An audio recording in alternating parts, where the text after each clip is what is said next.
Good morning, everybody. Welcome to PSG of Mercer County and happy Aloha Friday. And in addition to being Aloha Friday, today I'm wearing a green Hawaiian shirt because it's actually National Pistachio Day. So happy National Pistachio Day. Pistachios are those little nuts that have a little bit of green in them. So I thought I'd wear a little bit of Pistachio Day, celebrate Pistachio Day with my green Hawaiian shirt. And so it celebrates all things pistachio. So if you enjoy pistachios, you may want to have a couple today. And when I heard about this, one thing I realized I miss, which I don't seem to find anymore, cherry pistachio ice cream. I remember seeing that in some restaurants and the places. See lots of other pistachio ice creams, which I enjoy, but just haven't found a cherry pistachio. Hopefully I will one day soon. So, welcome to our PSG of Mercer County. The Professional Service Group of Mercer County is a group that is here for you, anybody that is in any kind of career transition. And it doesn't really matter what caused that career transition, whether some reorganization happened in your own former office, which happened to me twice over the years, or you're deciding to take your own career in your own hands. People do like to make changes sometimes and for their own benefit and interest, so we can provide some information to help you through that. Or maybe you needed to take a break or a gap to take care of something personal or a family issue and you're looking to get back in the market.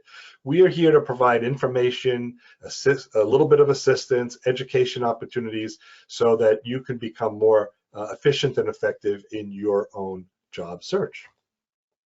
Among the tools that we have is our LinkedIn group. So as we were chatting a little while ago, I heard some LinkedIn discussions, and we do have a LinkedIn group. It is called PSG of Mercer County. So do encourage you, if you have not yet joined our group, search for it in the groups section of LinkedIn, search for PSG of Mercer County, and click the join button. Now, we will not accept you into our group right away. We put you in pending status, and then what I do is I do look at our attendance records to see if you've attended any of our virtual meetings or previously in personal meetings.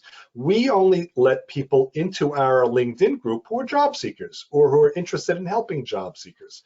We're trying just to keep the general list collectors out, people that are just joining the group for joining group's sake. But we want to keep people that are really interested in working with or being a part of a community of job seekers. And so we do put you in pending status. I will check our records and then accept you into the group. And if you and I haven't met before and I'm not sure who you are, I actually may send you a LinkedIn email just asking you of your interest in the group if I can't find your information. Our group has over 1,600 members. All of them have been through our program at least once, have attended at least once.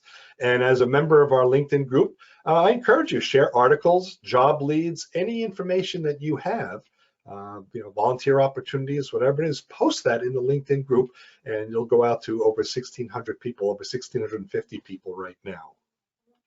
In addition, we do have a website. It is also called PSG of Mercer County. It is psgofmercercounty.org. So go check out our website. It is over 120 web pages of content. It's a lot of content that we've been able to grow the website to over the years. One of the questions that came up in our earlier discussion is how you might be able to learn some new skills. One of you were talking a little bit earlier about learning some new web development skills. You may be able to find that through e-learning. There are e-learning sites that are out there, and some of them are technical or have technical classes. And so I did post in chat a link to our e-learning page. It's on our website under professional development. We have 54 e-learning websites, links to 54 e-learning websites. Many of them are free. Some of them, the others do require some form of payment. Sometimes it's you just pay for that class, or other times you do have a subscription. So they're not all free sites, but probably close to half of them are. And I did want to make sure that we posted sites, not just the free sites. I wanted to put all of them out there because you never know which one would be right for you, and maybe they're not very expensive and you would be willing to do that.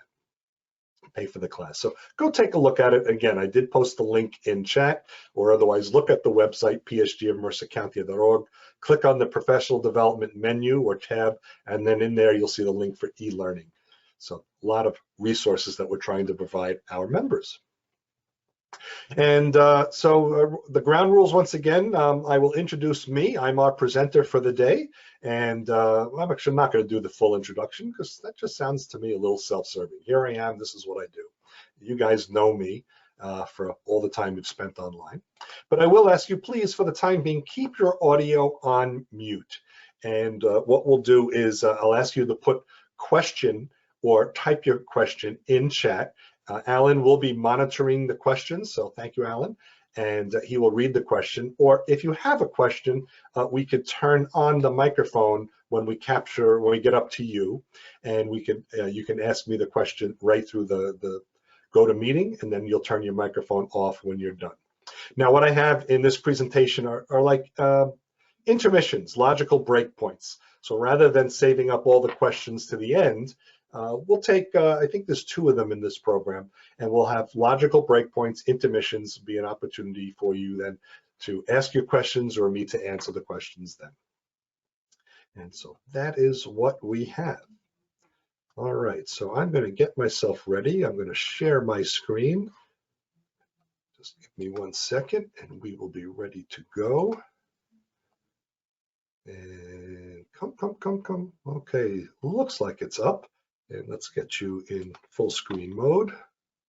And there you go. All right. So because we have shifted to a plan B, with last minute, me filling in for the presenter today, I thought I would resurrect this program. Is it time to consider a plan B? And so plan B is really some change in your job search process. And it doesn't have to be big. It could be small or medium as well, but something that you're doing. And so we're going to get right into that right now. We're going to skip my introduction slide. So what are some of the things to think about? Well, there are disruptive influences in the marketplace. There are lots of disruptive influences. You've probably heard other people talk about these as well. And so in some cases, the economy can be a disruptive influence in the job market. If the economy is good, hiring goes in a certain direction. When the economy flattens out or turns down, maybe there are layoffs or less jobs, or companies are not hiring as frequently. And so the economy always improves and then also goes down. It's a bit of a cycle, but just realize that the economy, the state of the economy, can be a disruptive influence through for your job search. Also, industry regulations change all the time. Sometimes they're added, sometimes they're removed, sometimes they're updated. And industry regulations do change the way we work. When regulations become more stringent, there are guidelines that we have to be aware of and follow. Sometimes it could also affect delivery time because we do have to follow some of the requirements of the regulations. And then sometimes regulations are removed, and then that affects it well, positively or negatively, but often it makes it a little bit easier sometimes.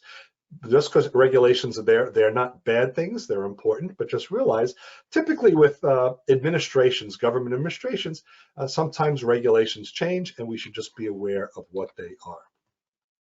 Technology, this is probably the disruptor that we see the most or kind of feel the most. Anything related to technology. Maybe there are new programs to use. You are very efficient in doing your job and you use one of those older programs. So think about it. I know when I was earlier in my career, I was really good with Lotus 1-2-3. I actually knew how to write programs, not in 1-2-3, that can then send data directly to the Lotus 1-2-3 file formatted database. I got really proficient at it. That proficiency is not really very helpful right now because Lotus 1-2-3 just isn't a very popular platform. Actually, I haven't seen it used at all lately. There are probably some legacy implementations, but just not there. It could be that you've been working with a certain program for a while, but most of the competitors of your company that you were last at went on to newer versions of it or different types of programs altogether. If you're technology people, you may see that tech jobs within any company are shrinking. And the reason why is basically cloud technology. The centralization of any kind of technology is now causing I'm sorry, I was just addressing, my phone was ringing. I'm not sure who that was, excuse me. So delivery of technology has changed the way companies are hiring. Because of cloud services, where computer technology is more centralized, there's less of a need to have as much in-house staff, and so they're doing more staff centralized, and maybe they're switching to a consulting model for project-oriented work. Artificial intelligence, letting some of the computers do more of the work that was done previously. So that becomes another technology disruptor. And hiring practices have changed. It used to be we would call the recruiter, maybe we even had our 1 or 2 recruiter friends, and they worked very hard for us. But we have seen hiring practices have changed too. There's a lot more reliance on applicant tracking systems and other means of getting technology a bit less personal. And so that has changed, and we need to know how to respond and react to that as well. So we always need to be aware of anything that's a disruptive influence in the marketplace. So when we think of a plan B, what really is it? Plan B, it's an alternate strategy. Again, it could be small, medium, or large, but it is an alternate strategy. Maybe it's just changing your perspective, trying to take a step back and being as objective as possible in what's going on in the marketplace or any of the other things that are affecting your job search. You may have to begin to modify some of your goals. Your goals need to be more realistic according to the way the true state of the market is right now. You might have to start changing assumptions. You may remember being at job searching or in the hiring phase years ago, and it's changed a little bit. You assumed you could do things the same way. Maybe you can't. So start and proceed with a different set of assumptions. Or you could be doing something completely different altogether. And that's, of course, a more robust and bigger type of plan B, but completely shifting. So plan Bs are small, medium, and large. It doesn't have to be all massive. For most of us, it probably won't, but for a few of us, it will. But there could be little tweaks, and we'll go through some of that in the next couple of minutes. Why might you want to consider a plan B? Well, if you're not finding any good positions, if you're in your job search, the way that you've been doing this for a while, and you're just not seeing positions that meet your qualifications, it may be time to do something a little bit different, and that could be your plan B. Recruiters aren't calling you. You see there are a couple positions that you would like to apply to. Maybe you're even reaching out to recruiters, but they're just not calling you or calling you back.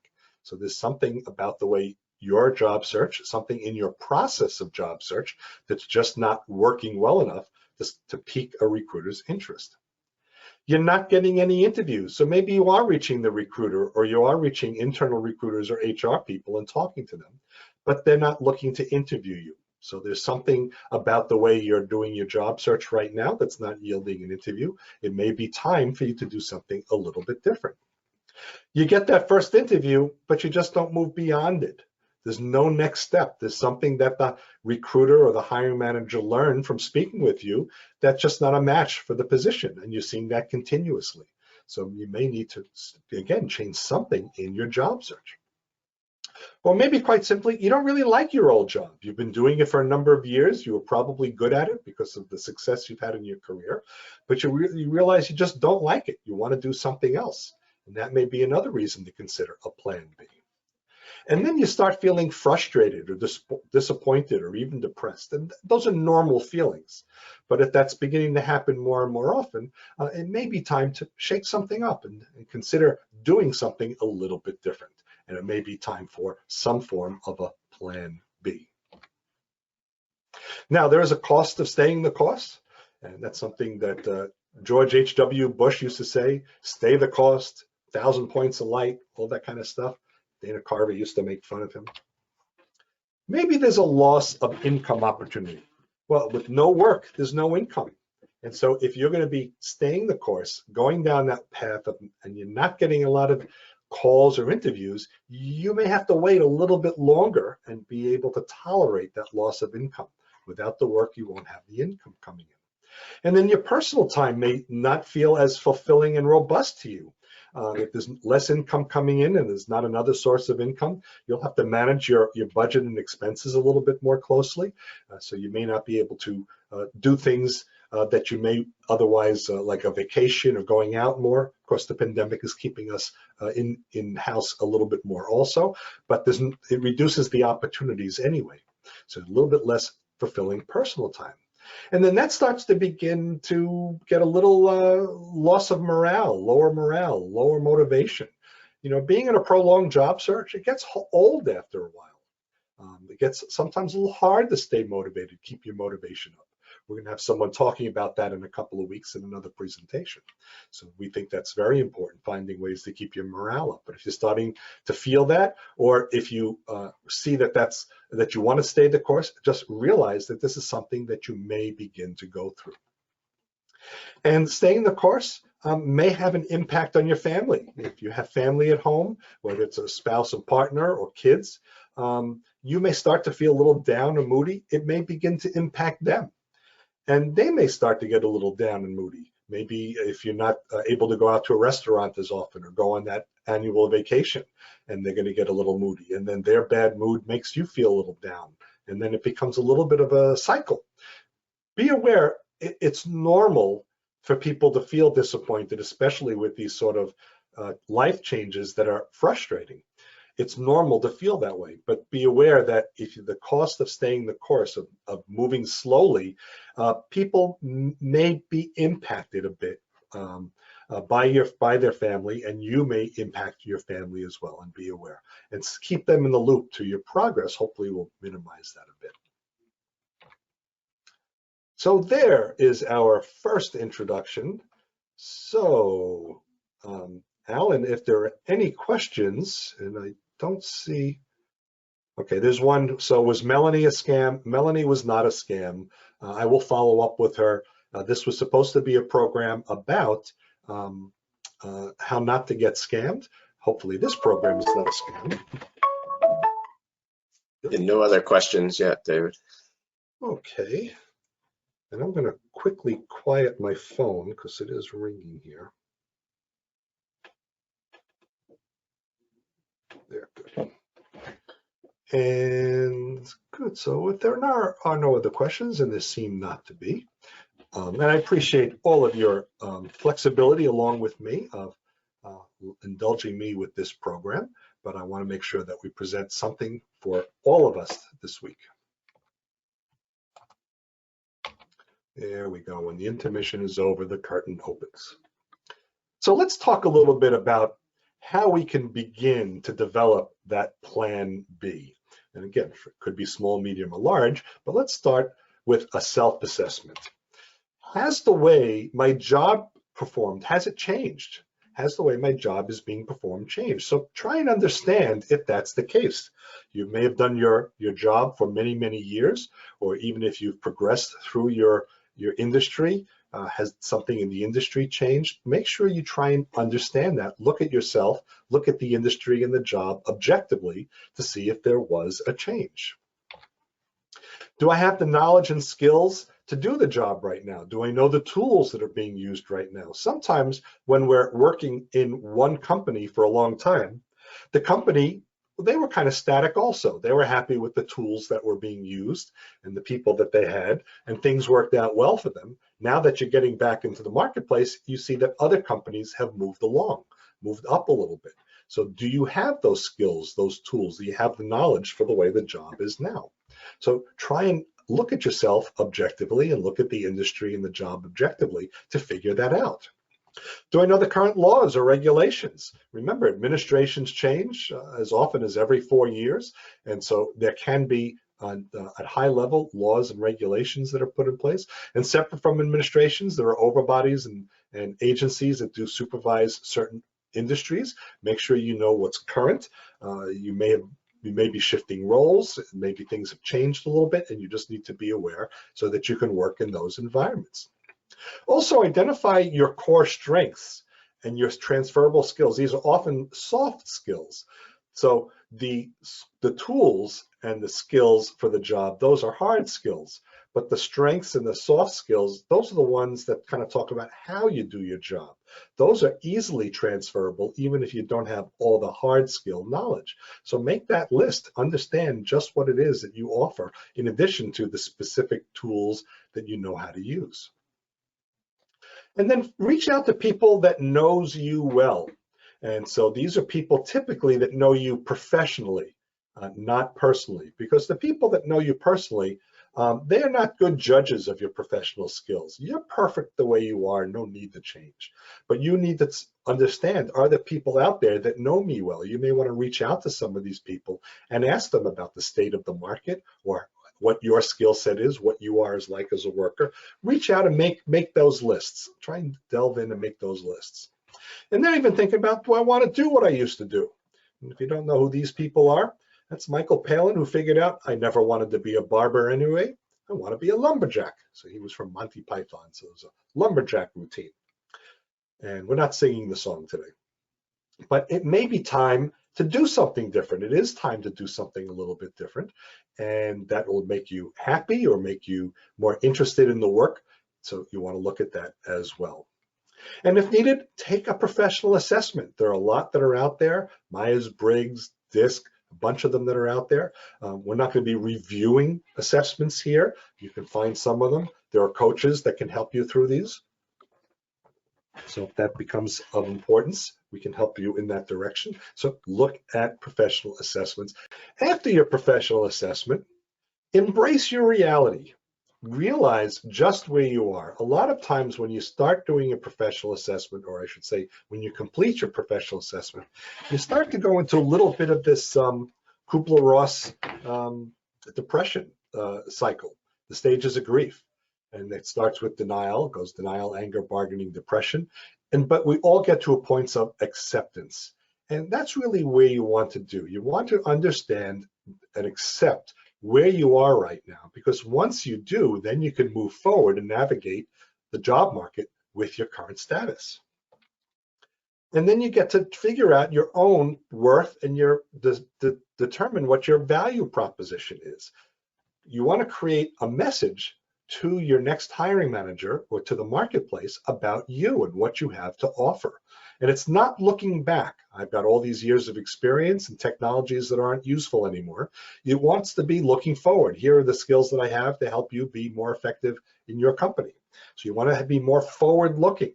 Sometimes you need help figuring out. You may want to hire a career coach. It may be an opportunity to hire a career coach to learn a little bit more. If you're not quite ready for a career coach, a life coach could be very helpful.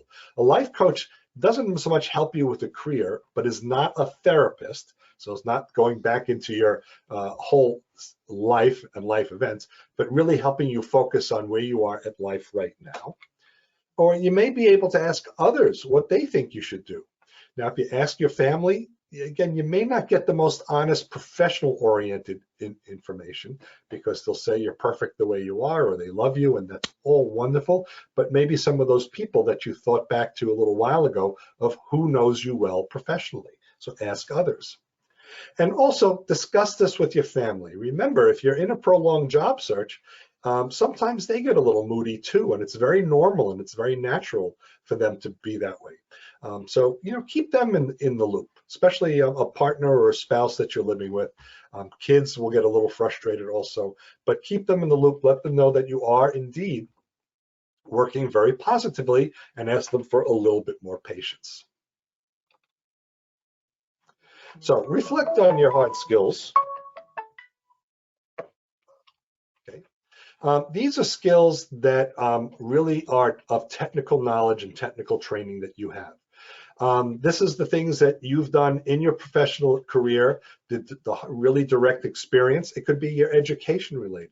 These are the tools that you need to do your job. Those are hard skills. So if you worked in retail, maybe it's how well you know a specific point of sale system, just as an example. Maybe you've worked as an accountant and you know Excel or other accounting tools very well. Or if you studied a foreign language, you're able to speak it fluently.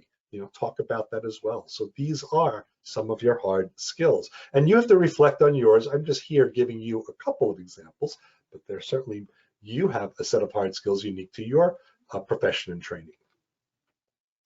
And then focus on your soft skills. Look beyond the hard skills, because some of your hard skills may be a little bit outdated.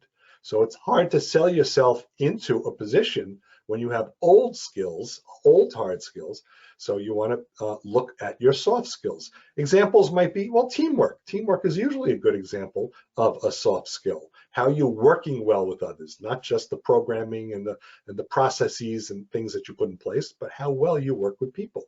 Your presentation and communication skills, how you're getting your message across to people that you work with in your department and maybe other departments and customers and other people outside the organization.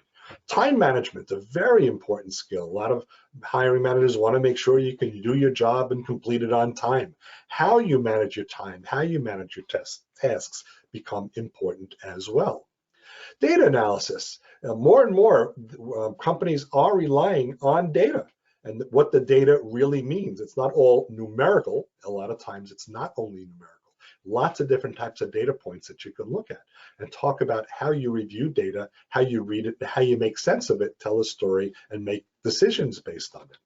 And then any professional development you've had over the years or personal development, things you've done to improve yourself, how you've gone about doing that, maybe how you've helped others improve themselves. So these are examples of soft skills, and you're going to want to highlight some of these as well. Okay. Soft skills are your transferable skills. These are the things that are going to be easily transferred from one company to another, even if the hard skills and the specific controls and processes from companies to companies change. Your soft skills generally transfer nice and easy. Okay, so these are skills that can be transferred from one to another, one job to another.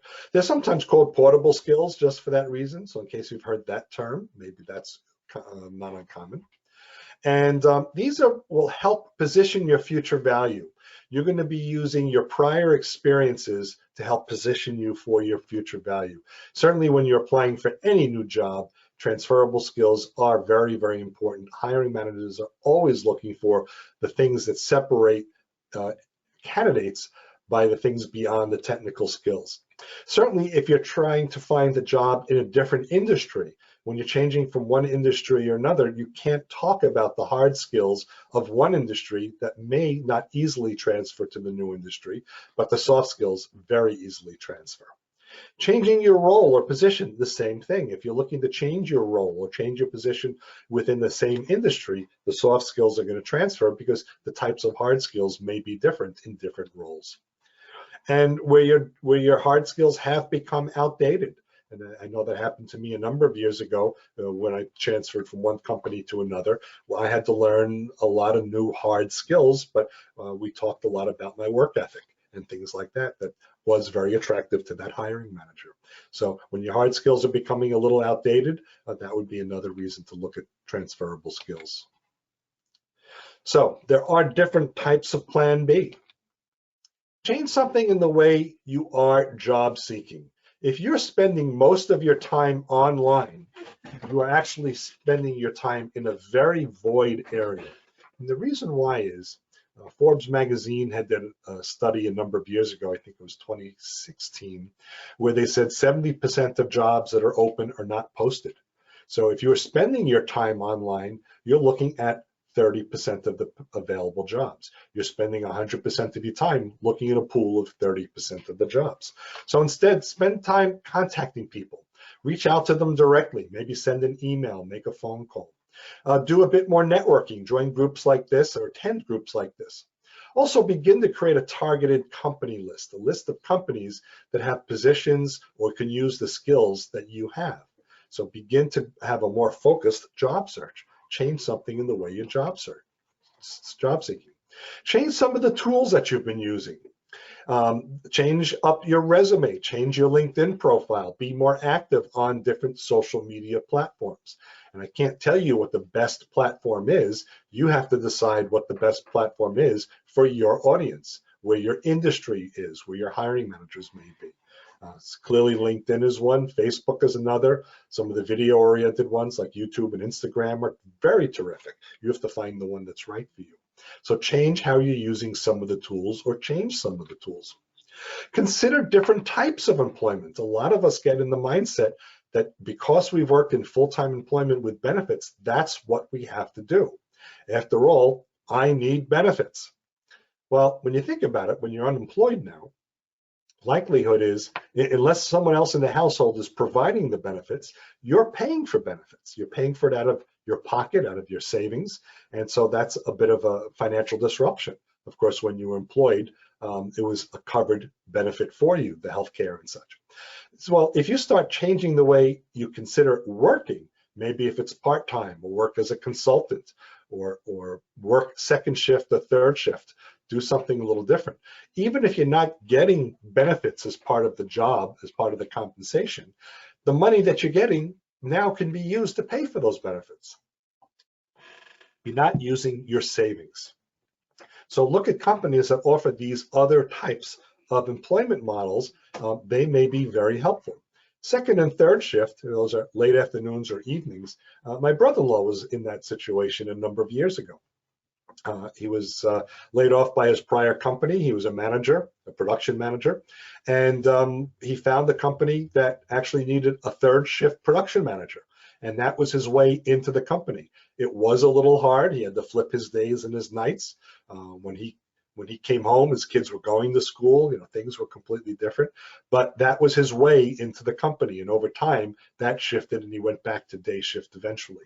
So think of different employment types.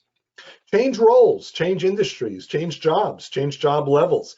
Look to do something a little bit different. You don't have to do only what you used to do.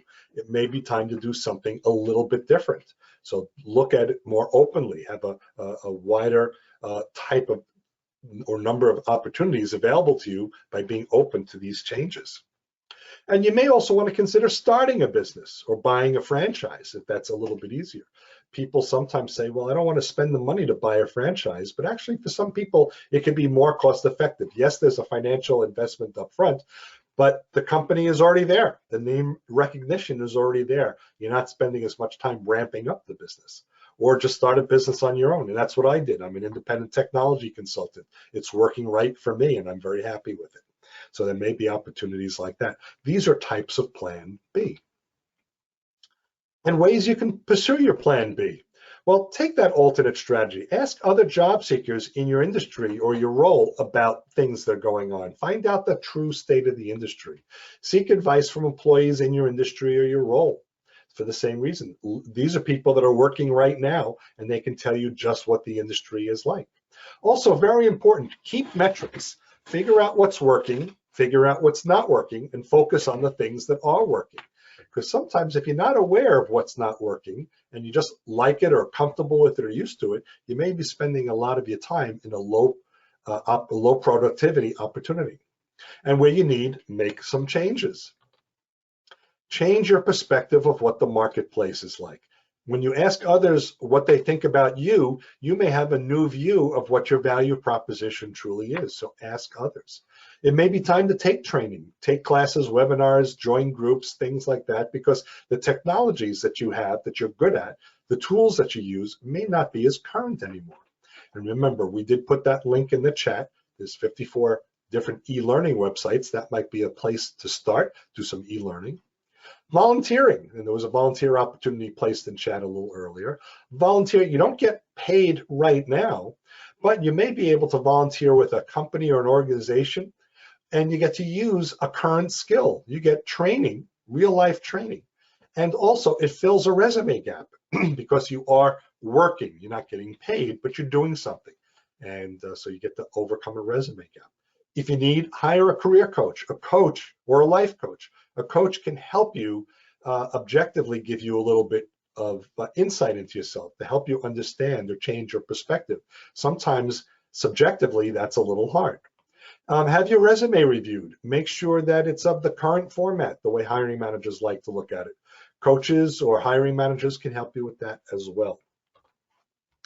Change your assumptions. Investigate your job or your role inventory. See how many jobs that you are interested in are really out there. And that's something I did a number of years ago when I was deciding if I'm going to stay job hunting or start my own business. And what I found for me in technology, a lot of technology jobs were leaving companies. The reason why, they were being centralized at IT providing companies, internet companies, software companies. It used to be that Companies had lots of programmers and lots of engineers, and they need less of that now because they buy a lot of software. They contract the service. So I began to understand that my job or my role inventory was dropping in the marketplace. Look to earn certifications. I don't necessarily believe you need to go back for a 4-year degree, or if you've never gotten your college degree, I don't think you have to spend 4 years, especially when you're in the middle of your productive years for working. I think certifications are wonderful, and the reason why is a lot of things change so rapidly that 4 years is too long anyway. So you may want to look at certifications that you can complete in a few weeks or a few months. Look at the opportunities outside of full-time employment. Maybe part-time employment would be helpful, or different types of employment. If you need to get a physical, get some exercise, get yourself in shape. I know I got to do that. Dye your hair, and that's what I do. I dye my hair and I go to the gym and I go swimming. So keep yourself in shape. Look a little bit younger. You don't have to do dyeing your hair. I just like to do it, but it may help you compete with people that look a little bit younger than you if you're concerned about your appearance from an age discrimination point of view. Or if it is time to do something completely different, you really want to expand your search criteria. Look for those different levels, those different positions. Maybe you can commute further away.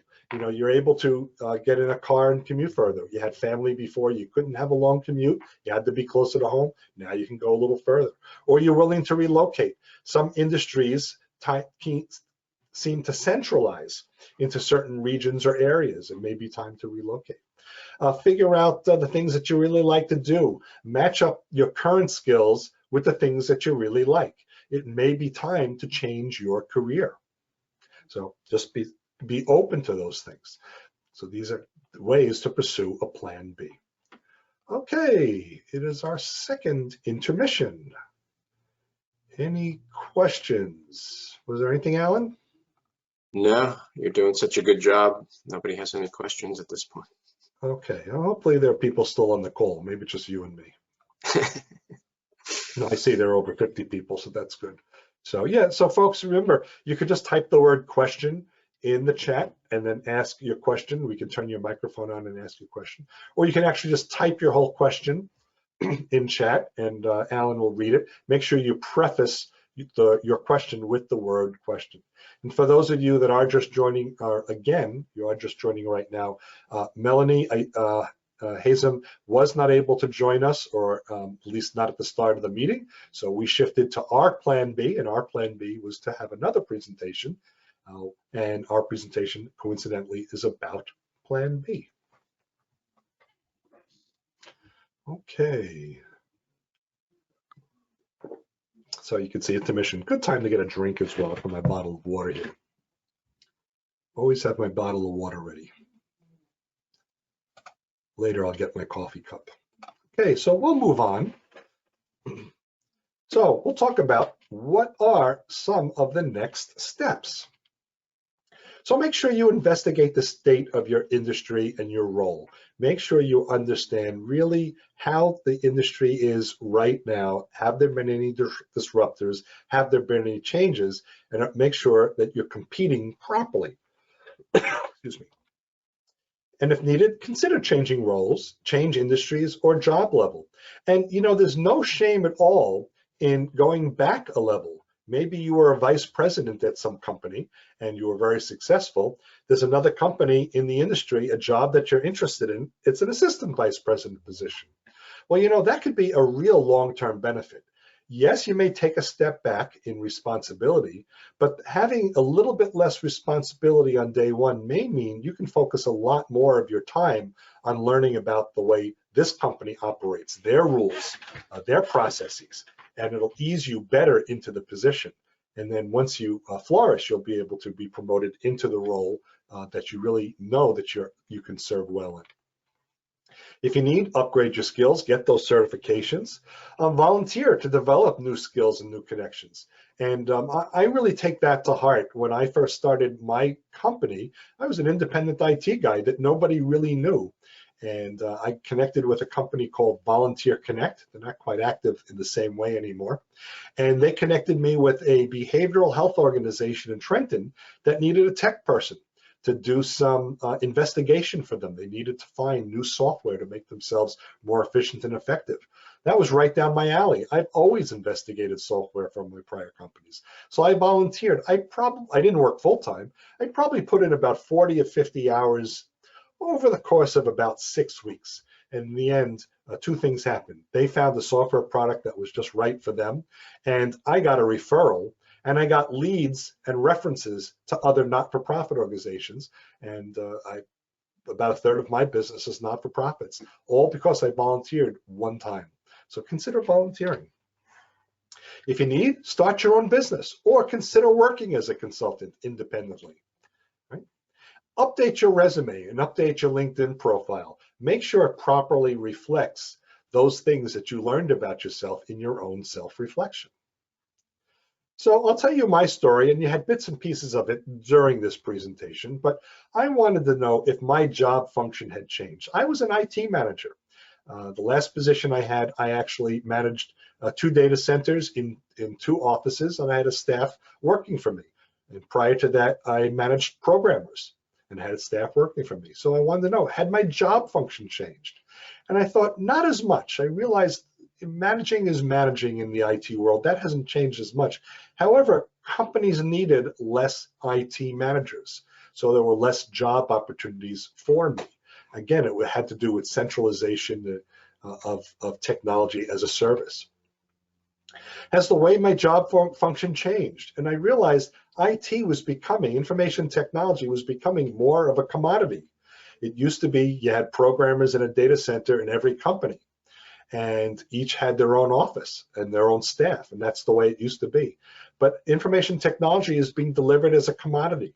And think about the way even you personally use technology. You have an internet service provider, and you probably have subscription services. Microsoft Office is not installed on your computer. You now, well, it's installed, but it's contracted. You pay for it annually. You don't pay for it one time. Those tools. So it's become more of a commodity.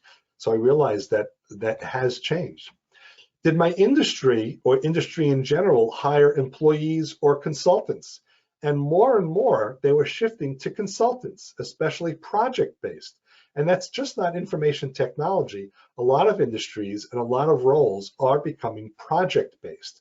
They keep a small in-house staff, and when they spend and invest on that project, that's when they ramp up the team, sometimes with employees, but a lot of times with consultants. And when the project ends, 3, 6, 12 months later, they release the consulting team and the project is completed.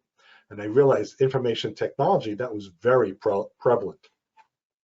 Did I have the knowledge and skills to really do the job and compete, especially looking at a new company? And I realized because of where I came from, I didn't have a lot of cloud computing skills and cloud computing delivery from the software development sector. And so companies were asking for that, and I couldn't talk to that. I couldn't say, yes, I had a lot of that. I had very limited. My old company wasn't moving at the same pace as the industry. But did I still like being an IT manager? And I do, and I did at the time, and I still do. So what did I do? I started my own consulting business. It's called Princeton Technology Advisors. And so that's what I do now to keep myself busy, except of course on Friday mornings. Everybody's story is going to be a little different, but I just wanted to put in perspective, this was how I found my plan B. My plan B is not right for everybody, but it might be similar to some people. So what can be your plan B? Change something in the way you're job searching. Do look to spend less time online and do more networking, get to meet more people. Now I realize certainly with the pandemic, it's really hard to meet people in person. So of course, one thing we like to do here is we did start this meeting early, about 15 minutes early, and we were having a nice conversation. When we end this presentation in just a few minutes, we'll keep the session open again and have open networking. Not much different than if you were visiting with us in person at the Princeton Public Library. You're hanging around the room at the end of the program, chatting with people. So we're doing it virtually as best as we can. Other groups do that as well. Breakfast Club of New Jersey does that. I know because I'm involved with them. Career Support Group in Hamilton does that as well.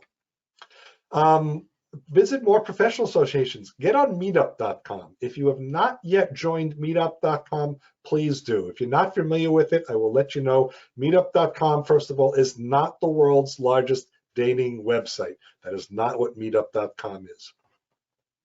It's really an online service of groups, and the groups tend to be mostly in person, although not lately, and Meetup is the connector. It's the way to find groups. For you to join Meetup, as long as you're not creating a group, is if you're going to join a group, it's fine. It's completely free. Members who join groups, it's always completely free.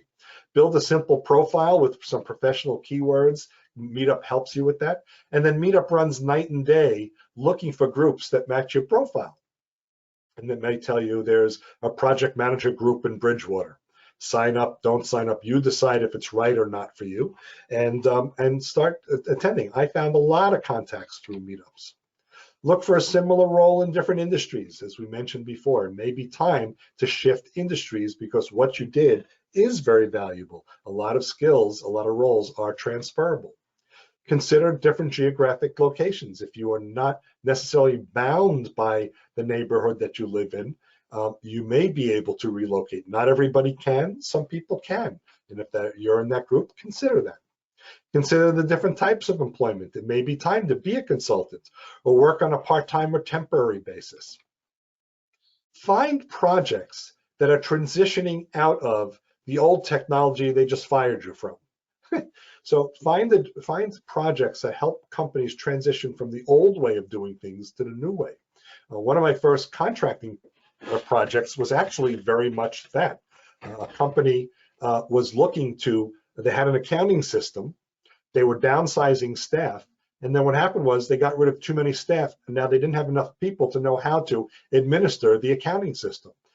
I knew how to administer the accounting system from my prior employer.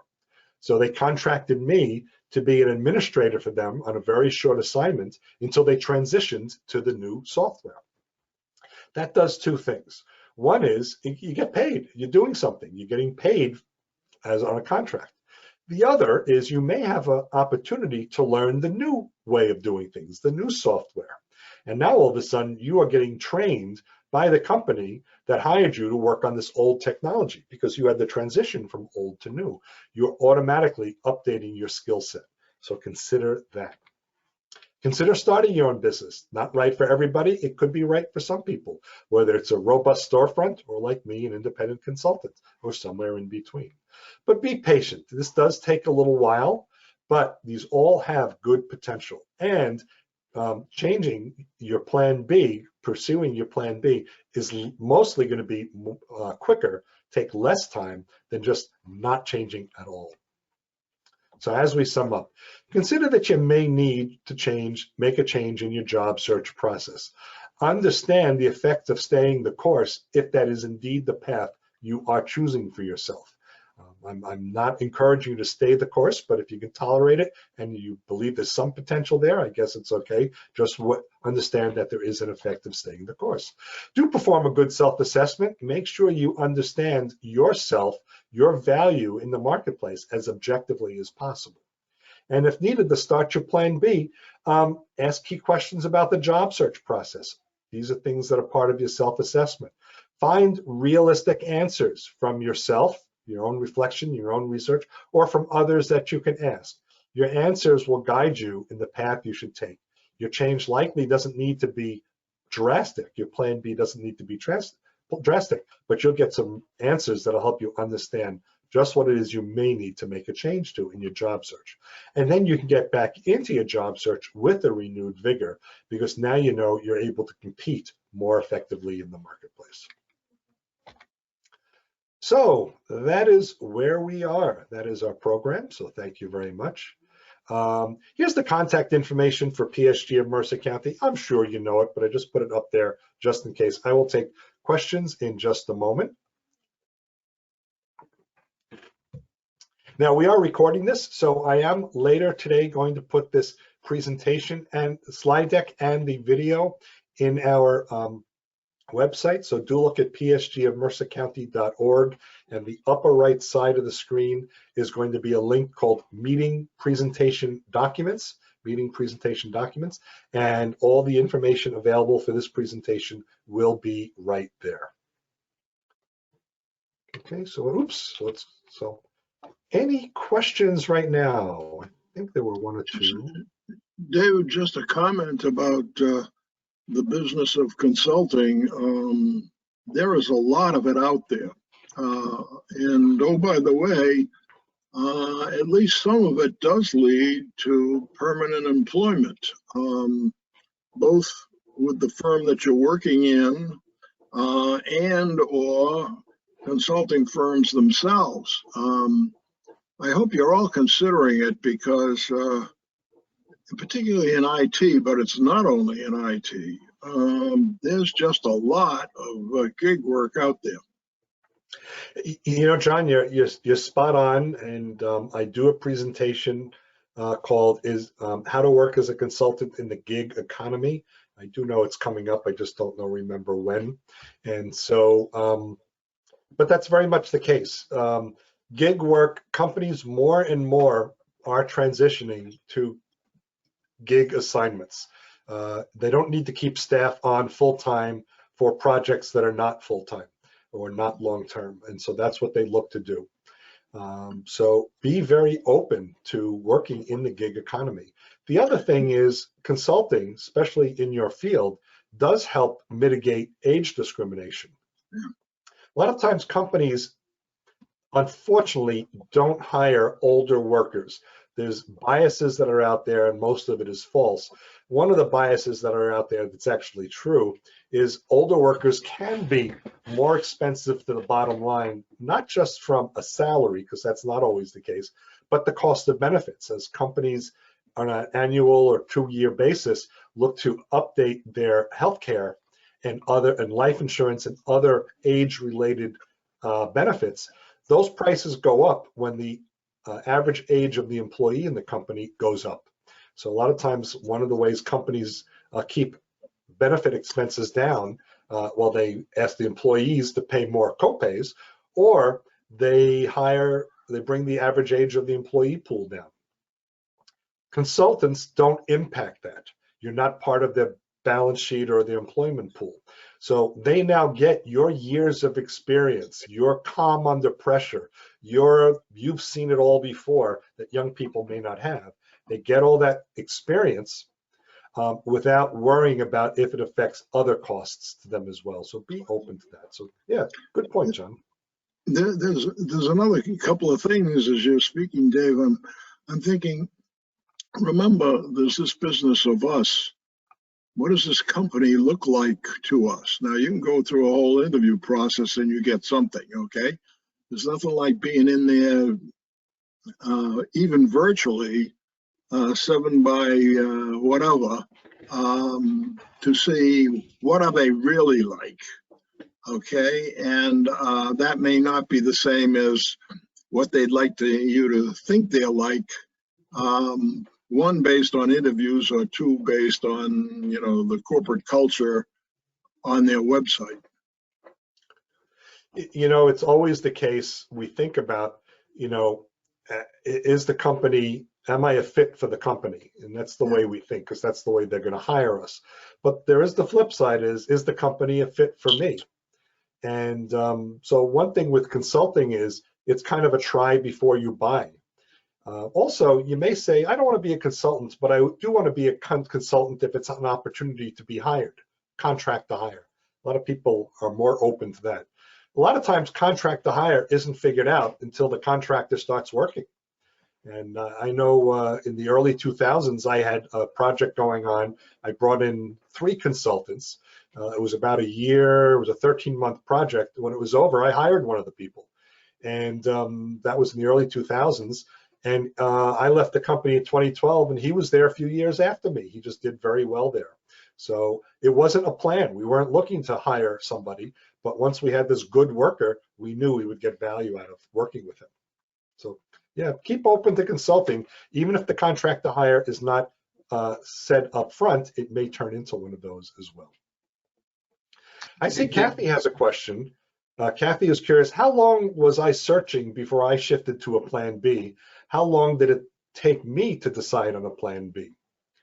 So I was unemployed twice in a fairly short period of time. I first lost my job in early 2012. I was out for 10 months. And I would say most of that time, I was not in any kind of plan B. I was kind of a little bit lost. I was finding organizations and groups like this. It took me a while.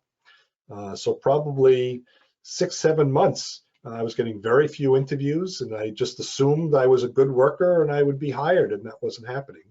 But I did have a friend of mine. I did not hire a coach. I did have a friend of mine look at my resume, gave me some suggestions, and I kind of had my aha moment. I got hired. Unfortunately, that position lasted only 6 months, and I found myself unemployed again. And what I started to do was help people with some tech things. A friend of mine asked, can you help me with a website? That kind of stuff. I volunteered a little bit. And I did that for a year when I decided, gee, I'm getting a lot more of these little gigs than I'm getting interviews. And so officially in 2014 is when I started my company. So after my second unemployment, it was another year before I actually formally started my company, but I was kind of in that mindset almost right away. So that was kind of my timeline and my story. Yep. So any other thoughts or questions before we wrap up? Just on the consulting side, a couple comments. One in IT, particularly in the company I came from last, because the consultant is on another ledger. You already made the point about benefits, and there's around a 30% cost there, right, per employee. But because it's on a different ledger, it's not a way of hiding it, but a lot of times companies will move a project over to a consultant phase, so to speak, so that it's not part of the IT budget, for lack of a better word, in that column. So that's often a method of getting the job done without having people full time. I was to say, it certainly can be the case that the company has a hiring freeze, but has budgeted for the project. Yeah. So they're going to go down the path of bringing on temporary staff or consultants. Yeah. Well, and it may be a skill set that's short term needed. In other words, just to develop whatever you're creating. They may not need to have a long term skill in that. The other comment I had was more from the consulting side as a consultant, that I always felt like a trusted advisor to the company. Sometimes you don't get that benefit when you're internal. And to your point, you actually leave. So if you're not 100% pleased, or even if you're pleased but need a break, you do get to leave the project, where you don't get to do that if you're internal. Yeah, or you certainly feel like you're more tied to the company if you're internal. And you certainly, New Jersey, and I think Pennsylvania, most states are called at-will states. You can leave anytime you want with a 2-week notice. So you can leave, but you certainly feel more tied to an employed job than you do as a consulting position. Yeah, and sometimes you're brought in as a consultant because of your expertise, because of the skill that you have that the internal team doesn't have just now. And so the company needs time to ramp up, but they also need the skill right now when you're brought in. Yep. A lot of benefits to it. And I think all of us should be open-minded to the consulting opportunities that are out there. My 2 cents. Yep, thanks, Michael. Anything else? Let's see. Well, I appreciate the show of appreciation. Thank you. And we will be making the chat available online as well in that same meeting presentation documents. So for those of you that have shared links and other things like that, that will all be there available to you. We'll make the video available later. Okay. Well, if there are no other questions, I guess what we'll do is we will wrap up. Let me make sure I stop sharing the screen. Good. That's what we're back to. Make sure I end the slideshow. Good. Okay, so let's just quickly wrap up the meeting, and we'll keep the session open for a little while, probably at least a half hour, just to chit chat among ourselves. But I'll let you know what's coming up over the next couple of weeks. So next week, I can't believe it already. Next week will be March 5th, so we'll be in March already. It's my late father's birthday, March 5th, and Terry Seaman will be here. I'm so glad Terry will be here. Staying sane, active, and motivated. So I did allude to that a little bit in the presentation a little bit earlier. You need to find ways to stay active and motivated during a job search. So Terry will be here next week, March 5th. March 12th, Deborah Wheatman will be here. She will be back. And that's so special for us because Deborah is going to talk about how to write a great resume. She is a career coach. And a few years ago, she moved out of the area and could not be a presenter to PSG of Mercer County, or I guess most of the groups in New Jersey. But now that we're doing virtual meetings, she is able to come back. We'll be so glad to welcome her back to PSG of Mercer County. So that will be March 12th. We'll send an email out each week as we do, and that'll have all of that information. Other groups that are active continually, on Tuesday evening, 7:30 in the evening, New Jersey Job Seekers will be doing their weekly program. It's always a discussion, which is nice, rather than a presentation. So you get to participate a bit more in a one-on-one discussion. Ed Hahn is going to be leading the program. Ed Hahn, if you have not met him, he's a technical recruiter. He's an internal recruiter. Technical recruiter, and he's going to be talking about or leading a discussion what recruiters are looking for. So if you're wondering what recruiters are looking for, you can attend Ed's presentation or discussion. It's participatory discussion. And I did put the connection information in our LinkedIn group. The link is there because you do need their link, and it is in the PSG of Mercer County LinkedIn group.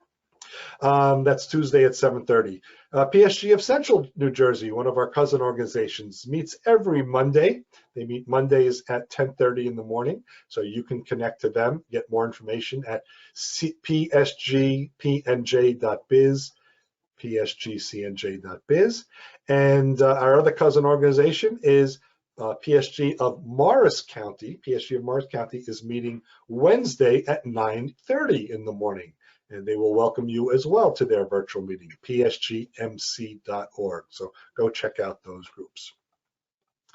So if I could throw in 2 cents, David, for sure. The Morris County group on Wednesday morning at 9, Paul Sakala will be talking about project planning, your job search. He also does coaching. And the mics are actually open as early as 8:30 for whatever we want to talk about. Terrific. Great. Thank you, John. Yeah, I love hearing Paul. He presented to us earlier. I know he's a big presenter over and active with the Morris County group as well. I do see there's one question, where is Ed Hahn presenting? So once again, that's that's New Jersey Job Seekers, New Jersey Job Seekers. And to get the link, because they are using Zoom, to get the link, go to the PSG of Mercer County LinkedIn group. And I did a post yesterday with the link in it. So just look right there and you'll get the link. What I'll do is once we start the open networking in a minute, I will go find that link again and I will post it in chat as well. So it'll be there in a few minutes. Okay. So good, let's wrap ourselves up. I want to once again thank myself for presenting. I'm so pleased I had the opportunity to do so, and I'm glad that I was here. See, it sounds too self-serving. That's why I didn't give my bio before. But Plan B has always been something that's been important to me. I hope you learned a little bit, got a little bit inspired, and I think the timing was perfect. We made our own Plan B. Happens sometimes when a presenter misses the program, and we will look to get Melanie back another day once we can get connected up with her. And but otherwise, people, thank you very much. If you don't hang around, or if I don't get to see you before, I hope we do get to see you virtually next week. Until then, I'll simply say bye, everybody.